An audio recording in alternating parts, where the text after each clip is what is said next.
Good morning again, people. It's Charlie, and welcome back to another instalment of Bitesize Leeds on the Chatting Leeds YouTube channel. Hope everyone's having a great morning so far. So then, you know how Bitesize Leeds goes, guys. All the latest goings on in the wonderful world of Leeds United Football Club, transfer news, general news surrounding Leeds United, all happens on Bitesize Leeds. Today, it's more transfer news. We've got a few players that I'd like to discuss in this upload, but just before I get into it, smash that like button, please subscribe and share all of your thoughts and opinions in the comment section down below. Check out the membership available on Chatting Leeds, and yeah, let's get into it.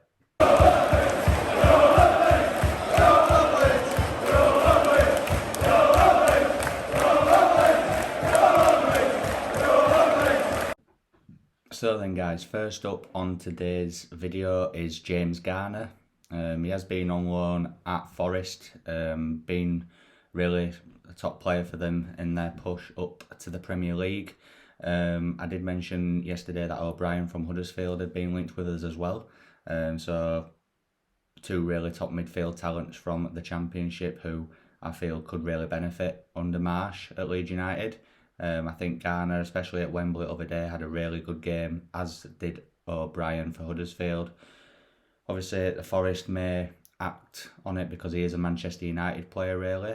So they might action a loan for him again. They may try and sign him on a permanent basis. Apparently, they're in for that. Morgan Gibbs-White, along with Leeds United as well. I think he's a Wolves player, I believe. I was unsure actually who his parent club was, but I believe it is Wolves. But he's spent last season on loan at Sheffield United. So Leeds do seem to be linked with a lot of attacking players, whether it's attacking midfielders or strikers, which is really good to see. Also, the transfer of Minamino as well from Liverpool. A one that I don't think is going to happen. I get the connection with the Red Bull network between Marsh and this player himself. I just think, yeah, he probably might be looking for a move away from Anfield because he's probably not going to get much game time, is he? He's kind of been a fringe player this season. He's played in the Cups majorly. Would Minamino work at Leeds? Probably, because he's used to the Red Bull system. I just don't think it's a move that he thinks would benefit him as much as we might want him. I'll be honest, I'd probably take him, if I'm honest, just for his experience of playing at Liverpool and around these good players. There'll be many attributes that he could bring to Leeds United that would benefit us. I just don't think it's a move that he will want. On the other hand, if we did sign him, that'd be unbelievable. A really good signing, if I'm honest with you.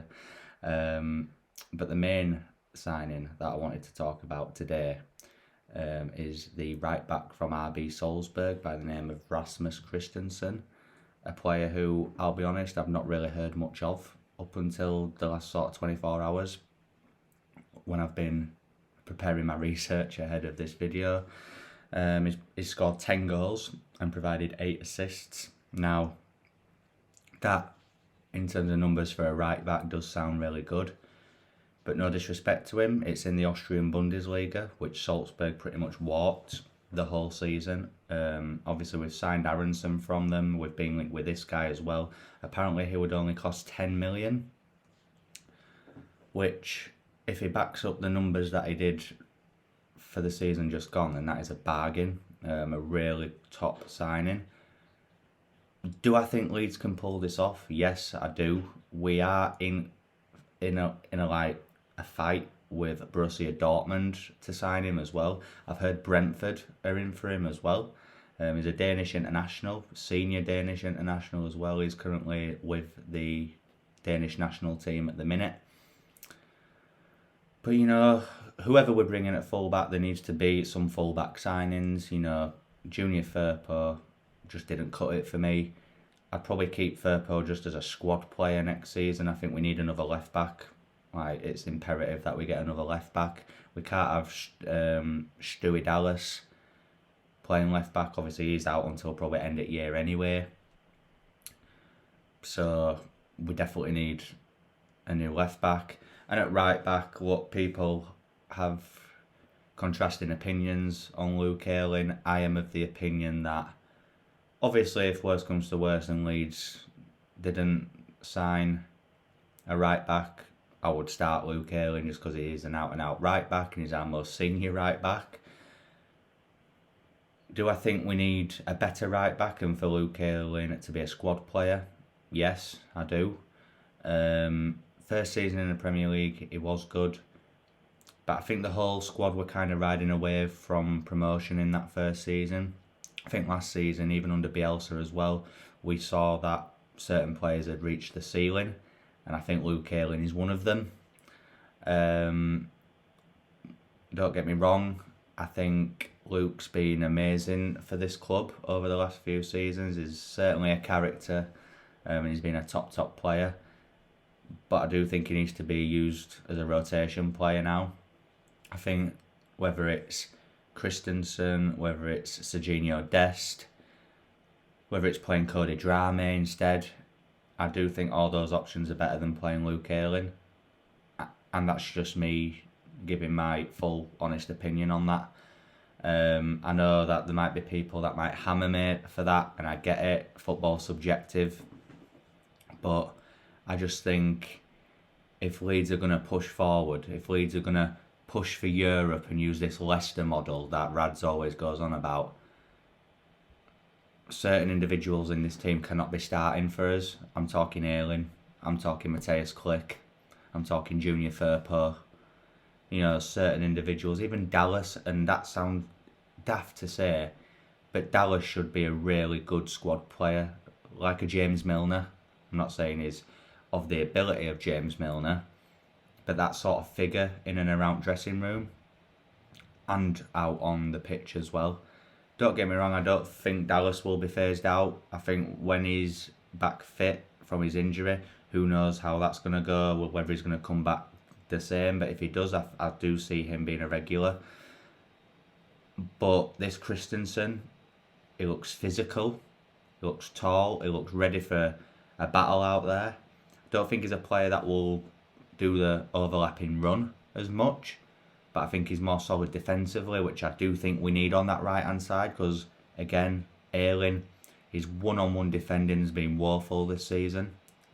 I just have to put it out there, you know. And there might be some people that go, oh yeah, but he's up against the likes of Mane, you know, Grealish, Foden, Zaha, you know, all these players, but it's the Premier League. You're playing against world-class operators pretty much nearly every week. I'm not saying that you can't ever make a mistake. These things happen in football.